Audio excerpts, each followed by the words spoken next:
Hello everyone and welcome back to my channel Geeks Idea, a channel of learning and imparting knowledge। तो सबको पता है कि हम पढ़ रहे हैं पॉलिटी में आर्टिकल 12 और आर्टिकल 13 को हमने अच्छे से डिस्कस किया है। आर्टिकल 12 किससे रिलेटेड था?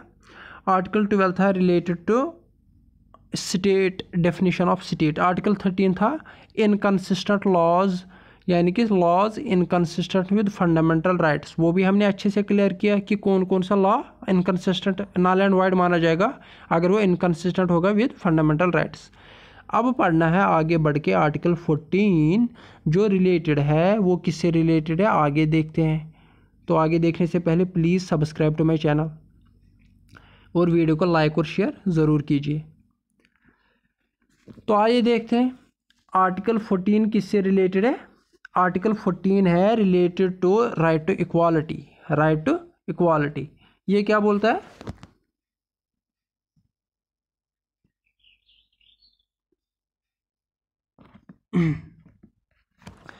राइट टू इक्वालिटी का मतलब क्या है? State shall not deny any person equality before law and equal protection of law. Equal protection of law, ये जो राइट टू इक्वालिटी है इसके 3 डायमेंशंस है। कौन कौन से डायमेंशन है इसके? Equality before law, rule of law and equal protection of law. इन तीनों का मकसद एक ही है कि डिस्क्रिमिनेशन ना की जाए। डिस्क्रिमिनेशन ना की जाए। वो कैसे नहीं की जाती है आइए आगे देख के देखते हैं। Equality before the law. Equality before the law सबसे पहले समझते हैं। ये जो इक्वालिटी बिफोर लॉ है ये किसका कॉन्सेप्ट है? ये कॉन्सेप्ट आया था ब्रिटेन से। ये कॉन्सेप्ट आया था ब्रिटेन से। इक्वालिटी बिफोर लॉ कहाँ से आया था कॉन्सेप्ट? ये कभी पूछा जाता है कि कॉन्स्टिट्यूशन ऑफ इंडिया में अगर पार्लियामेंट्री सिस्टम है वो कहाँ से लाया गया, अगर डायरेक्टिव प्रिंसिपल से ये कहाँ से लाया गया। इसी तरह ये जो इक्वालिटी बिफोर लॉ है ये था ब्रिटेन का कॉन्सेप्ट। ये था ब्रिटेन का कॉन्सेप्ट, फिर पूरी दुनिया ने अडॉप्ट किया। इसका एक मकसद है। इसका मतलब क्या है? इक्वालिटी बिफोर लॉ अगर एक सेंटेंस में समझना होगा, सिर्फ एक ही मतलब है इसका। चाहे आप कितने भी बड़े इंसान हो, बड़े मतलब अमीर, चाहे मतलब आपका स्टेटस कितना भी बड़ा हो समाज में, चाहे प्रेसिडेंट का बेटा ही क्यों ना हो, चाहे आप पीएम के दोस्त क्यों ना हो, कानून की नज़र में हर कोई इंसान एक जैसा है। कानून की नज़र में हर कोई इंसान एक जैसा है। ये है मतलब किसका? Equality before the law. Equality before the law. Be you ever so high the law is above you. ये एक्चुअली रूल है इसका। Be you ever so high और the law is above you. All are equal in the eyes of law. कानून की नज़र में हर कोई एक जैसा है। जैसे आपने अदालत में देखा होगा, वहाँ पे वो जो मूर्ति बनी होती है उसकी आंखों पे पट्टी बंधी होती है। क्यों? वो किसी को नहीं जानती, ना वो प्रेसिडेंट के बेटे को जानती है, ना वो पीएम के दोस्त को जानती है, ना वो एक गरीब इंसान को जानती है, ना वो किसी अमीर इंसान को जानती है, ना वो किसी हाई स्टेटस वाले को जानती है, ना वो किसी लो स्टेटस वाले को जानती है। वो जानती है सिर्फ उस इंसान को। अगर किसी ने ऑफेंस किया है, अगर किसी ने कानून तोड़ा है, उसको सज़ा मिलेगी। अगर किसी ने कानून नहीं तोड़ा है उसको सज़ा नहीं मिलेगी। ये है इक्वालिटी बिफोर द लॉ। यहाँ पे यही लिखा गया है, absence of any civil special privilege to any person. किसी को कोई प्रिविलेज नहीं दिया जाएगा। हर कोई एक जैसा है, किसी को कोई प्रिविलेज नहीं दिया जाएगा। अगर कोई ऑफेंस किया जाएगा उसको equally ordinary law of land के हिसाब से कोर्ट में जाना पड़ेगा। जो भी ऑफेंस करेगा उसको कोर्ट जाना पड़ेगा, चाहे वो कितना ही बड़ा इंसान क्यों ना हो। और ऑर्डिनरी लॉ ऑफ लैंड जो कंट्री में रूल चल रहा होगा, कानून चल रहा होगा, उसके हिसाब से उसको सज़ा दी जाएगी। ये है मतलब किसका? इक्वालिटी बिफोर लॉ का। यहाँ पे एक बहुत ज़रूरी चीज़ समझनी है। यहाँ पे लिखा है टू एनी पर्सन। तो एनी पर्सन से रिलेटेड हर कोई इंसान है। जो भी कंट्री में इंसान होगा उससे रिलेटेड है, चाहे वो फॉरेनर हो चाहे वो सिटीज़न हो। अगर कोई फॉरेनर भी यहाँ आके एक ऑफेंस करेगा उसको भी वही सज़ा मिलेगी जो यहाँ के सिटीज़न को मिलती है। अगर कोई यहाँ पे मर्डर करेगा, अगर इंडियन सिटीज़न मर्डर करेगा, दोनों की एक ही सज़ा होगी कानून के हिसाब से। उनमें कोई भेदभाव नहीं किया जाएगा। इसी का मतलब है पर्सन से रिलेटेड हर कोई इंसान, चाहे वो शहरी इंडियन सिटीज़न हो या चाहे वो फॉरेनर हो। मुझे उम्मीद है ये आपको अच्छे से क्लियर हुआ होगा। आइए आगे बढ़ते हैं।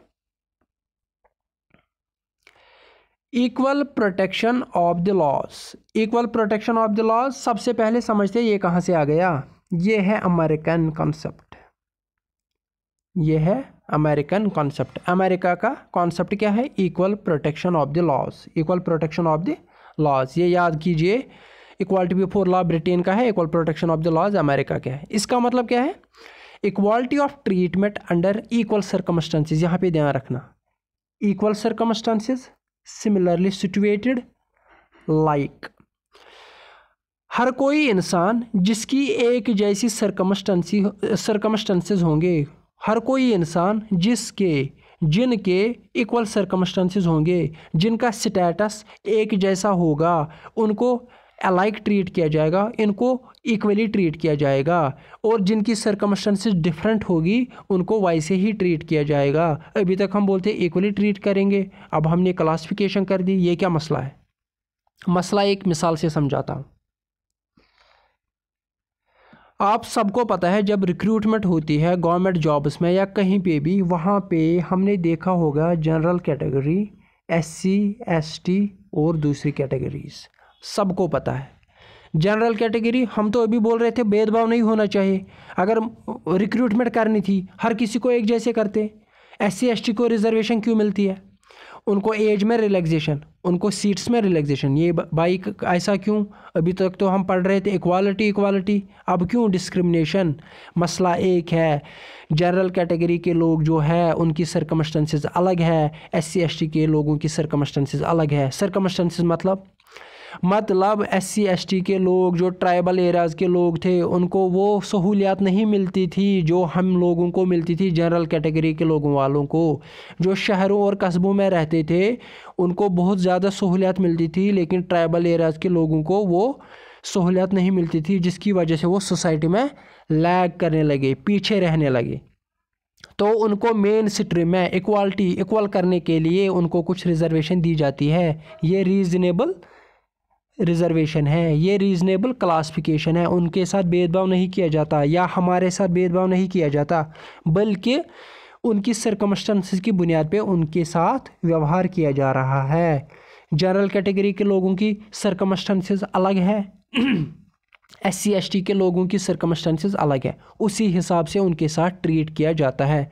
SC ST के जितने भी लोग होंगे उनमें कोई भेदभाव नहीं किया जाएगा, उनके साथ अलाइक ट्रीट किया जाएगा, उनको अलाइक ट्रीट किया जाएगा, और जनरल लोगों के साथ अलाइक ट्रीट किया जाएगा। होप आपको ये समझ आया होगा कि इक्वल सर्कमस्टेंसेस का मतलब क्या है, या सिमिलरली सिचुएटेड का मतलब क्या है, या the like should be treated alike. The like should be treated alike. जो लाइक होंगे, जो एक जैसा होंगे, उनको एक ही कानून पे अप्लाई करना होगा, यानी कि जिनकी सिचुएशन एक जैसी होगी उनको उसी तरीके से ट्रीट किया जाएगा। होप आपको ये समझ आया होगा। एक और मिसाल देता हूँ। अगर किसी ऑफिस में हमें लॉयर्स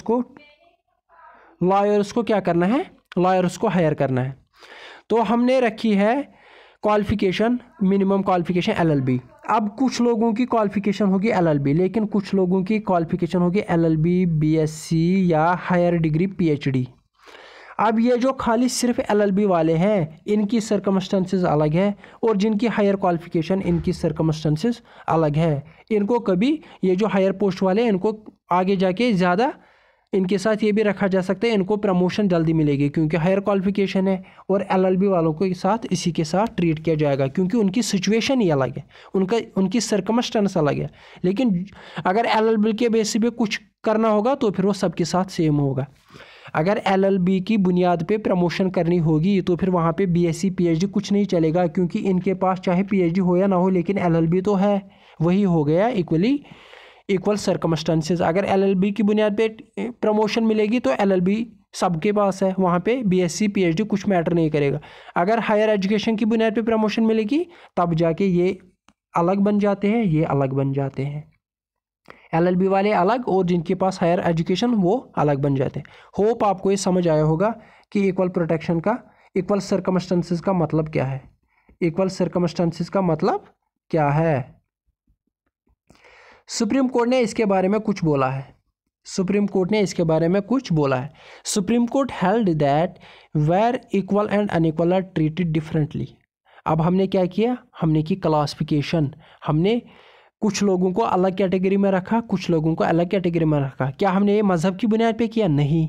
क्या हमने ये किसी की कास्ट की बुनियाद पे किया? नहीं। क्या हमने किसी को गरीब अमीर माना? नहीं। बल्कि हमने देखा कि किसी की सिचुएशन, किसी की सर्कमस्टेंस बहुत ज़्यादा ख़राब या अच्छी थी, उसी हिसाब से उसको ट्रीट किया गया।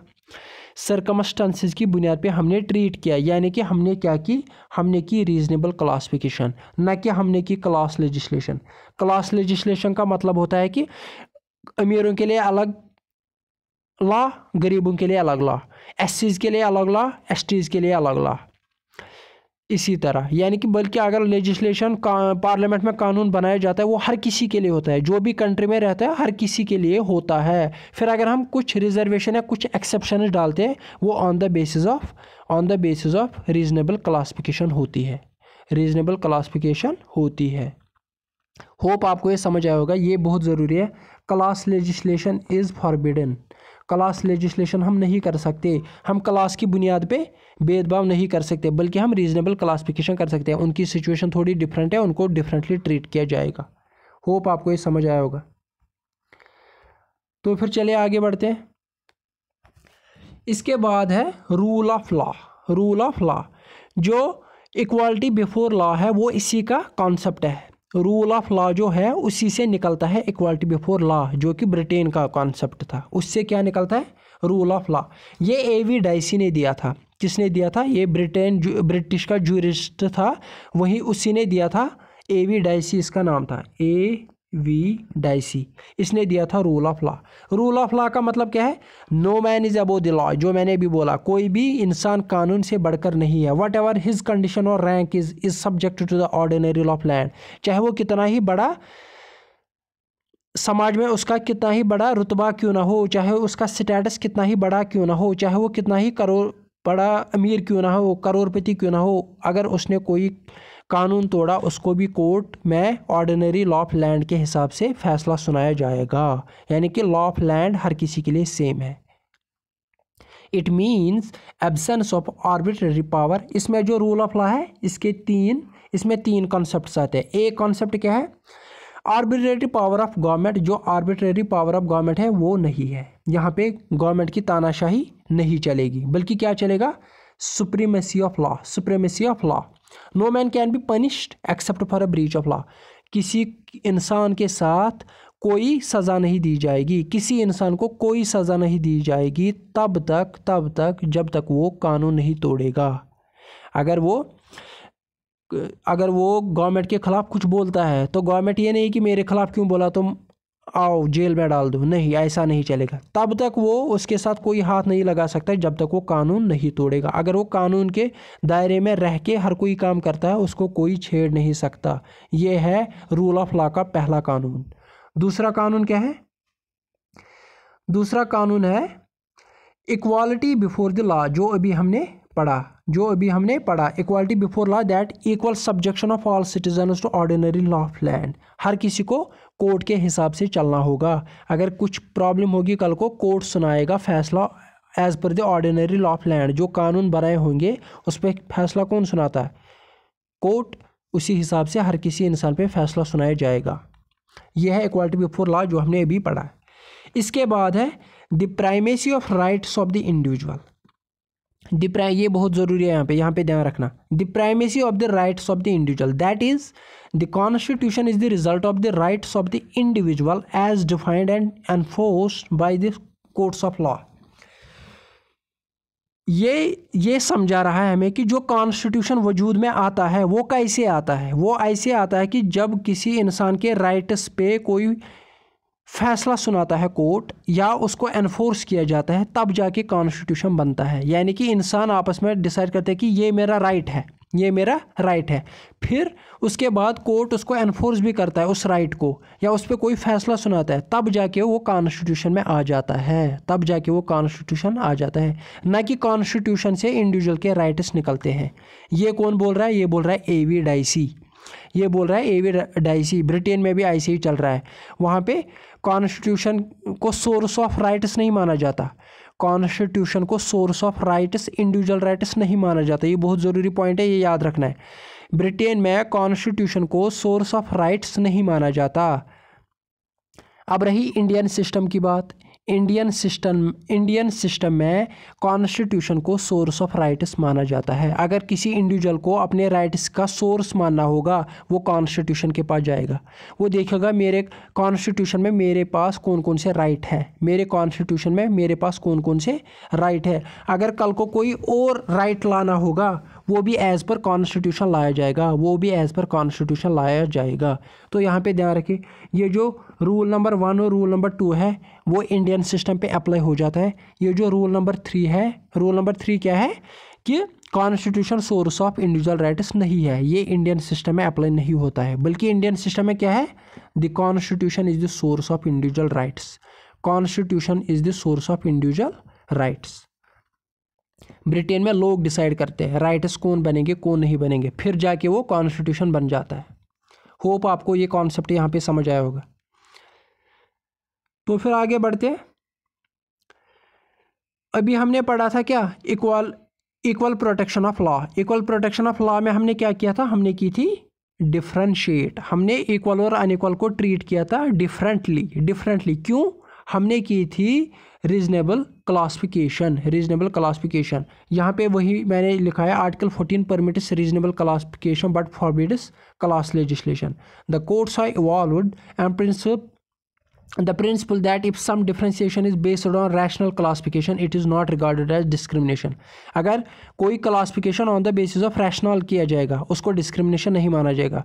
किसी की circumstances की बुनियाद पे, किसी reasonable basis पे कोई अच्छी बात होगी उस पर क्लासिफिकेशन करेंगे, वो डिस्क्रिमिनेशन नहीं मानी जाती। तो लेकिन क्लासिफिकेशन क्या होनी चाहिए, just fair and reasonable and intelligible differentia. Intelligible दानाई उसमें होनी चाहिए। ये नहीं कि अपने मन पे जो आया तो वो किया, नहीं, उसके पीछे इंटेलिजेंशिया होनी चाहिए, उसके पीछे दिमाग लगना चाहिए क्यों हम कर रहे हैं, ना कि आर्बिट्रेटरी, आर्टिफिशियल और इवेजिव होना चाहिए। तो ये मैंने अभी समझाया था कि हम डिस्क्रिमिनेशन क्यों कर रहे हैं, डिस्क्रिमिनेशन नहीं क्लासिफिकेशन क्यों कर रहे हैं।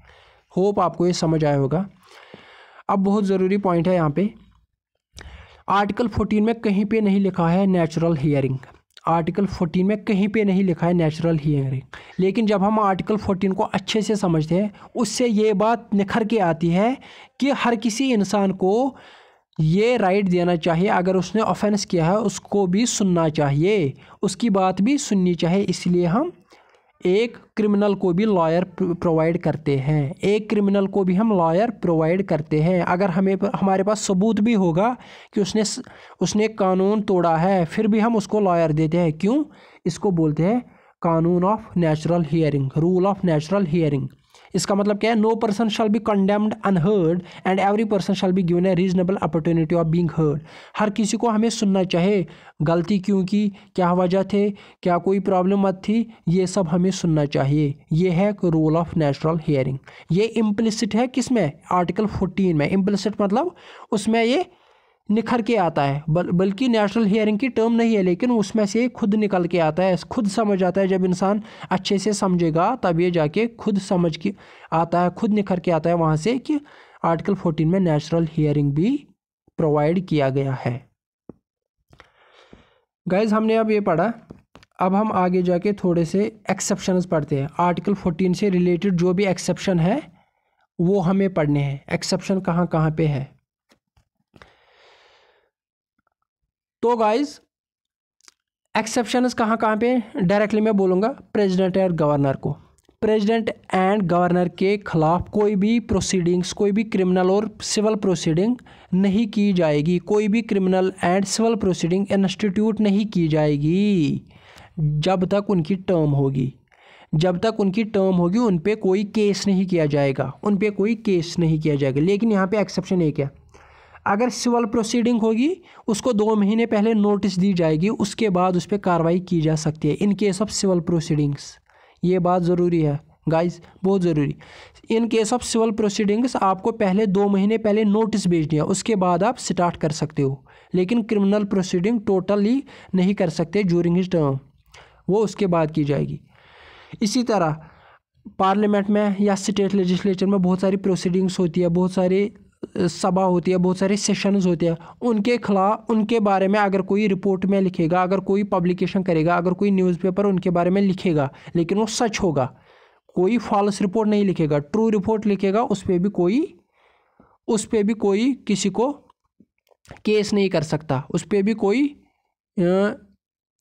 किसी को कोई नहीं, कुछ नहीं पूछा जाएगा। आपने लिखा तो लिखा, कोई प्रॉब्लम नहीं, लेकिन रिपोर्ट ट्रू होनी चाहिए। इसी तरह मेंबर ऑफ पार्लियामेंट जो कभी बिल पास करनी होती है या कभी कोई सेशन होता है, तो उसमें मेंबर्स एक दूसरे को कुछ भी कहते हैं, उस पर ये नहीं केस किया जाएगा कि कोई मेंबर ऑफेंड हो गया, वो बोलेगा मेरे साथ इसने मेरे जो ये बोला, ऐसा बोला, तो मैं कोर्ट में जाके इसके ऊपर केस कर दूंगा, ऐसा कुछ नहीं होगा। या अगर किसी ने किसी के खिलाफ वोट दिया या किसी के अगेंस्ट वोट डाला, तो उस पर भी कोई केस नहीं किया जाएगा। होप आपको ये अच्छे से समझ आ रहा है। ये एक्सेप्शन याद रखने का ज़रूरी। प्रेसिडेंट गवर्नर के साथ कोई प्रोसीडिंग नहीं। Publication of true report of any proceedings, अगर पार्लियामेंट में कोई सेशन चल रहा है उसके बारे में कोई पब्लिकेशन करता है कोई न्यूज़पेपर, उसको भी कोई पूछताछ नहीं होगी। इसी तरह मेंबर अगर पार्लियामेंट में कुछ भी बोलता है, स्टेट लेजिस्लेचर में कोई भी कुछ बोलता है या कोई वोट डालता है, उस पर भी कोई कानूनी कार्रवाई नहीं की जाएगी। इसी तरह आर्टिकल 31C है, आर्टिकल 31C, प्लीज़ गाइज ये याद रखिए, आर्टिकल 31C जहाँ पे आता है वहाँ पे आर्टिकल 14 ख़त्म किया जाता है। आर्टिकल 31C क्या बोलता है? आर्टिकल 31C बोलता है कि अगर हमने डायरेक्टिव प्रिंसिपल्स इम्प्लीमेंट किए, कौन से directive principles? 39B and 39C। 39B और 39C आगे जाके हम पढ़ेंगे डायरेक्टिव प्रिंसिपल्स में। ये किससे रिलेटेड है? ये रिलेटेड है वेल्थ, कंसंट्रेशन ऑफ वेल्थ नहीं होनी चाहिए। एक ही इंसान के, कुछ इंसानों के पास दौलत जमा नहीं होनी चाहिए, बल्कि पूरे सोसाइटी में इक्वली वेल्थ डिस्ट्रीब्यूट होनी चाहिए, हर किसी को अपॉर्चुनिटी देनी चाहिए, यानी कि कंसंट्रेशन ऑफ वेल्थ नहीं होनी चाहिए, कुछ हाथों में सारा पैसा नहीं आना चाहिए। यह है आर्टिकल 39B एंड 39C। इसके बारे में, इनके बारे में अगर कोई कानून लाया जाएगा, वो किस आर्टिकल के द्वारा लाया जाएगा? आर्टिकल 31C के। किस लिए? ताकि डिस्ट्रीब्यूशन ऑफ वेल्थ इक्वली हो, डिस्ट्रीब्यूशन ऑफ वेल्थ इक्वली हो। अगर इसके बारे में कोई कानून लाया जाएगा, वो लाया जाता है अकॉर्डिंग टू आर्टिकल 31C। जब ये किया जाएगा तब उस टाइम पे ये नहीं बोला जाएगा कि मुझे इक्वालिटी है। कोई बोलेगा नहीं ये कानून नहीं लाना चाहिए, फॉर एग्जांपल कोई कानून लाया जाएगा एसटीज़ को ज़्यादा अपॉर्चुनिटी मिलनी चाहिए, फिर कोई जनरल वाला बोलेगा नहीं मेरे साथ भेदभाव होता है, नहीं, वहाँ पे बोला जाएगा आर्टिकल 31C के बुनियाद पे कानून लाया गया, वहाँ पे आर्टिकल 14 नहीं अप्लाई होता है। होप गाइज आपको ये सारा समझ आया होगा। तो वीडियो को प्लीज़ ज़रूर रिवाइज़ कीजिए ताकि आपको फिर से अच्छे से समझ आए। आज के लिए इतना ही, आगे जाके मिलते हैं दूसरे आर्टिकल में। Hope you enjoyed the lesson. Please subscribe to my channel. Thank you very much.